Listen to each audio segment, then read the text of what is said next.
Mark Zuckerberg pernah berkata, "The biggest risk is not taking any risk.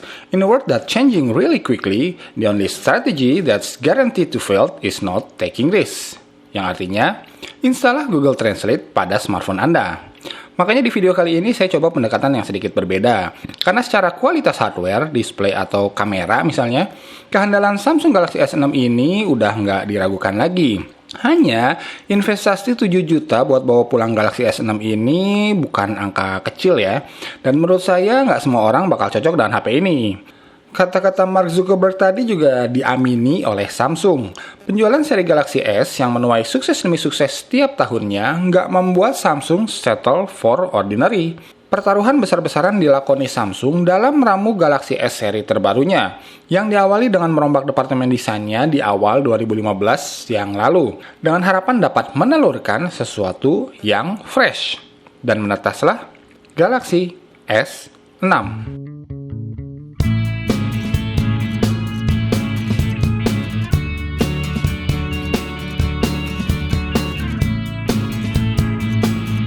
Harga Galaxy S6 bulan Oktober 2015 ini berada di kisaran 7 jutaan.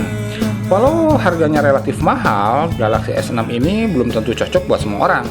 Jadi di video kali ini, saya coba memetakan ekspektasi calon konsumen mana yang cocok dan tidak cocok buat meminang sebuah Samsung Galaxy S6. Kita mulai aja ya. Jadi, belilah Galaxy S6 ini kalau 1. Pengen feel dan looks premium. Pertaruhan terbesar Samsung adalah di sektor desain, karena Range Rover dengan Mercedes-Benz, walau harganya mirip-mirip, tapi peminatnya orang-orang yang berbeda.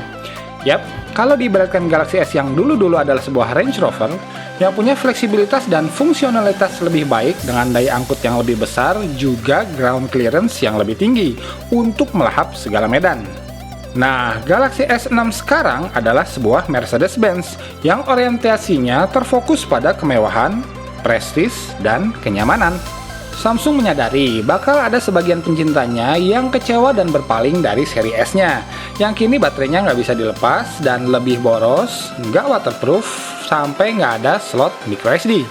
Namun juga berharap bakal ada pencinta Mercedes-Benz yang melirik kecantikan, kemewahan, dan kenyamanan meremas frame metal Galaxy S terbarunya ini. Jadi buat golongan yang pengen feel and the looks-nya, Galaxy S6 mereka bakal tampil apa adanya, tanpa flip cover atau back casing misalnya. Apapun resikonya. Karena kalau pakai casing lagi, feel and looks-nya udah beda men. Golongan kedua yaitu aktivis, mobile photographer, and filmmaker. Sekarang HP kelas 1 jutaan, 2 jutaan udah punya kamera yang bagus dengan resolusi yang besar-besar. Bahkan dengan fitur-fitur yang unik seperti lampu flash di depan, fokus pakai laser lah, lampu flash dual tone, dan lain-lain. Tapi pada akhirnya, harga memang nggak bohong men. Perbandingan hasil akhir foto-fotonya adalah bukti yang paling konkret dan tak terbantahkan. Kemudian yang ketiga, pengen pengalaman terbaik. Apapun interaksi kamu dengan Galaxy S6, feedbacknya adalah memuaskan. Karena setiap detail dari HP ini, seperti visual layar dan sensitivitasnya, user interface, speaker body, mikrofon, earphone bawaan, sampai charger bawaan yang super fast charging, sangat diperhatikan kualitasnya. Hasilnya, mau nonton YouTube, main game, dengerin musik, dengan atau tanpa earphone, ngobok-ngobok UI-nya, sampai ngerekam suara dosen di ruang kuliah, pakai voice recordernya pun, Samsung Galaxy S6 ini bakal ngasih pelayanan yang memuaskan. Yang keempat, perlu keamanan tingkat tinggi.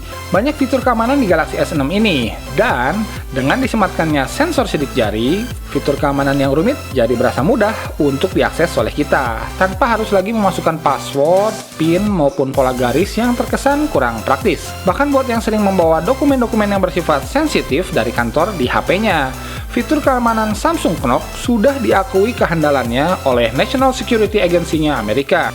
Bahkan ketika HP ini dicuri sekalipun, malingnya nggak bakalan bisa buka HP kita, kalau nggak sekalian maling jempol kanan kita. Mantap kan? Kemudian yang kelima, pengen dapat servis terbaik. Banyak yang bilang harga HP Samsung kemahalan, tapi tetap aja masih paling laku di Indonesia. Pasti ada sebabnya dong. Karena kepercayaan konsumen terhadap suatu brand tuh memang mahal harganya dan perlu bertahun-tahun untuk dibangun dengan penuh konsistensi. Peran pelayanan customer service di sini besar sekali. Dan pengalaman saya sih di Bandung Service Center Samsung sangat lugas, nggak bertele-tele, dan cepat memberikan solusi. Pelayanan update software yang berkesinambungan juga bisa kamu harapkan ketika memilih Galaxy S6 ini, karena track recordnya minimal 2 kali update OS Android terbaru sih dapet. Jadi Android Marshmallow dan Android N nantinya kemungkinan besar bisa kamu nikmati kalau masih betah pakai Galaxy S6-nya sampai kira-kira 2 tahunan ke depan lah. Nah, sekarang bagian keduanya. Jangan beli Galaxy S6 ini kalau yang pertama, pengen daya tahan baterai yang awet. Seringnya saya ngecas Galaxy S6 saya untuk kedua kalinya di siang atau sore hari. Walau dalam catatan penggunaan HP saya terbilang sangat intens di atas rata-rata. Plus, saya pakai smartwatch yang terus terkonek sama HP-nya. Walau di hari-hari yang santai sih, hari Minggu misalnya jatahnya lenyeh-lenyeh di rumah, daya tahan baterainya nggak ada masalah buat nemenin aktivitas saya sampai waktu tidur tiba. Yang kedua, tergiur sama hasil skor benchmark. Prosesor Exynos 7420 memang masih menjadi salah satu prosesor tercanggih yang sudah dikomersilkan saat ini. Tapi, buat apa beli Lamborghini yang boros bensin? Kalau ada aturan maksimal kecepatan di jalan seluruh Indonesia hanya 150 km per jam aja, misalnya nih ya. Karena main kritika di Galaxy S6 yang 7 jutaan dengan skor Antutu di kisaran 60 ribuan, sama main kritika di Alcatel Flash 2 yang 2 jutaan, punya skor Antutu di 35 ribuan aja, secara kasat mata tingkat kemulusan frame rate-nya nggak berasa beda. Kecuali kedepannya ada game-game baru yang lebih canggih lagi detail grafiknya. Yang ketiga, perlu memori yang fleksibel. Buat sebagian orang, memori internal 32 GB yang kapasitas real usable-nya sekitar 25-26 GB aja akan berasa kurang fleksibel. Apalagi buat yang suka numpuk file-file video di HP-nya, atau buat yang suka merekam video dengan resolusi 4K yang memang udah disupport di Galaxy S6 ini.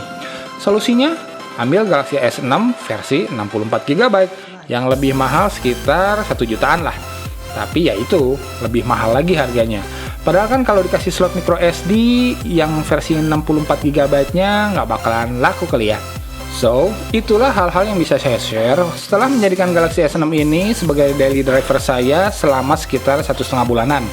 Sebenarnya masih banyak pertimbangan-pertimbangan lain seperti fitur multitasking, fitur kesehatan, fitur-fitur di user interface sampai konektivitasnya ya. Tapi ke-8 poin tadi yang dirasa paling mengena buat saya pribadi terutama. Silahkan kalau masih ada masukan atau tambahan yang mungkin terlewat, monggo diisikan saja di kolom komentar di bawah. Mohon maaf juga buat segala kekurangan dan kesalahan. Jauhi kegaptekan dan raihlah peluang. Assalamualaikum warahmatullahi wabarakatuh.